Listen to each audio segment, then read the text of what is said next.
Somewhere in Germany right now, a man with a shovel is standing over a grave that hasn't had a visitor in 26 years. He's not there to mourn. He's there to dig it up. By the end of the week, the headstone will be gone. The plot will be smoothed flat and sown with grass. And in a few months, someone else will be lowered into the same hole. This isn't a horror story. It's routine. In most countries, when the family stops paying or stops existing, the plot eventually gets reused. Workers dig up the bones. A new coffin takes the spot. In Britain, they don't even move the bones. The City of London Cemetery has been quietly stacking the dead since 2007. They call it lift and deepen. They dig the hole deeper, push the original skeleton to the bottom, and drop a fresh coffin on top.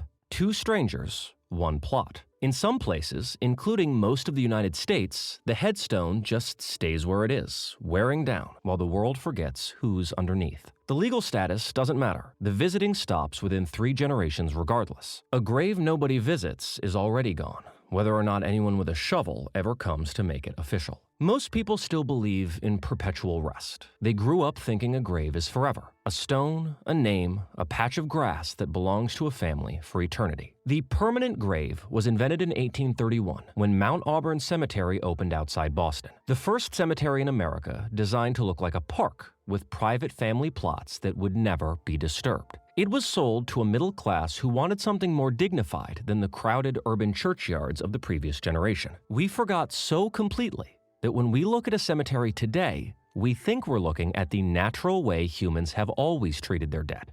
We're looking at a marketing campaign from 1831. First, the visitors stop coming. Then, the flowers stop arriving. The decorations vanish. Over the decades, the lettering thins until it blurs.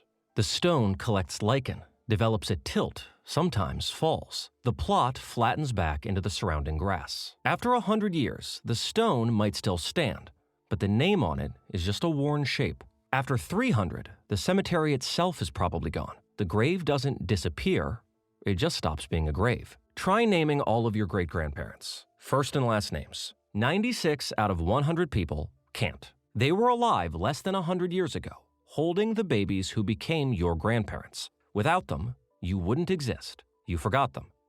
Completely. 3 generations. That's the average lifespan of human memory. After about 70 to 90 years, almost everyone is forgotten, and it doesn't always wait for death. In Japan, they have a word for it, kodakushi, which means lonely death. Every year, more than 70,000 Japanese die alone in their homes. Around 4,000 bodies are found more than a month after the death. Some over a year. The smell tells the neighbors first. There are companies that specialize in cleaning these apartments, a growing industry. Most kodakushi victims have living family. They just stopped calling. Children still alive. Cousins, old friends, people who could have visited and didn't. The grave gets unvisited before the grave even exists. Even Mozart didn't escape this. He died in Vienna in 1791 at 35, a third-class funeral, an unmarked common grave at St. Mark's Cemetery. About a decade later, the grave was reused. Normal procedure, even for him. His widow tried to find the spot. Nobody could. Mozart's remains have been lost for over 200 years.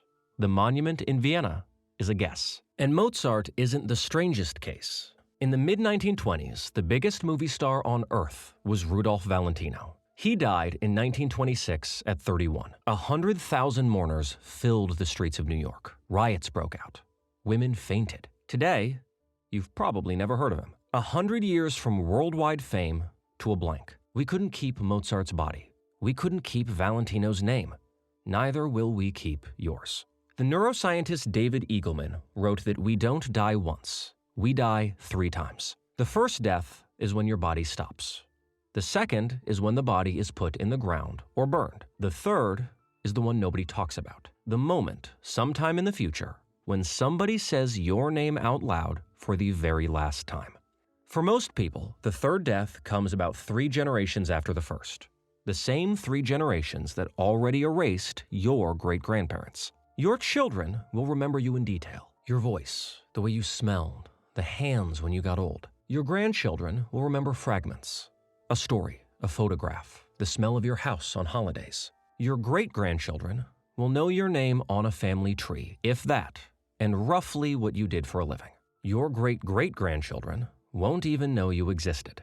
Some last longer because somebody became famous or kept a diary or had a great-great-grandchild obsessed with family history. For most, 3 generations is the ceiling. But the same 3 generations also erase everyone who ever judged you. The boss, the relatives who counted your failures, the old friends who turned cold and talk behind your back. All of them gone on the same timeline. The shame dies with them. Marcus Aurelius noticed this 2,000 years ago.